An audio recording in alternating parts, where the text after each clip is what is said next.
how we're safer.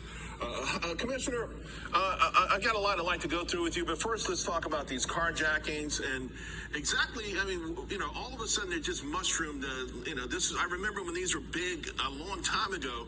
What's driving it? Well, we're back to the bad old days. District attorneys like Alvin Bragg in New York and our firm in Los Angeles are sending a message to criminals. You commit a crime, you're not going to be held accountable. I just saw that the NYPD arrested the murderer of that young woman at the Burger King up in Harlem, who was shot for absolutely no reason. He had 7 previous arrests for violent crime. We are letting things get out of control. District Attorney Bragg does not understand what his job is. It's not to legislate the law. It's to enforce the law. It's not to protect criminals. It's to protect the public. He just doesn't get it. It's part of the thing, and I don't want to digress a little bit, but I saw something this week, and it made me think maybe the certain elites who do, who kind of really set the tone, right? I mean, people vote, but it's the rich and powerful in these cities who set the tone. In Manhattan, rents for doormen's apartments are up 30%. Without doormen are up only 11%. They're in these bubbles, right? These very wealthy folks, they have a car waiting for them. They live in the doorman buildings. They don't see this. I mean, I'm knocking myself crazy trying to figure out why would you let dangerous criminals go? Someone with 7 arrests, a rap sheet like that. I mean, why do they allow them to menace society unless they never feel it themselves? Well, until they start becoming the victims, they're not going to change their attitude. But I can tell you, back in the 80s and the early 90s, they were the victims, and it's going to happen again.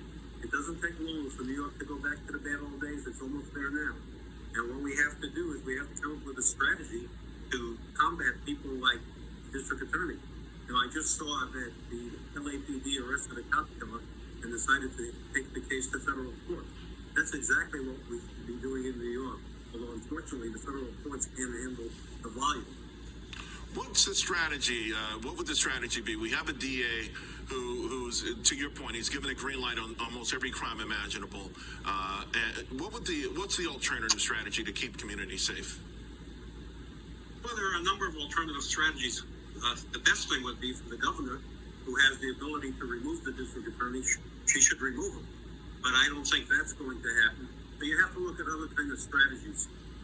The police have to become more assertive, even in the face that their crimes are not, that they arrest people for, are not going to be prosecuted.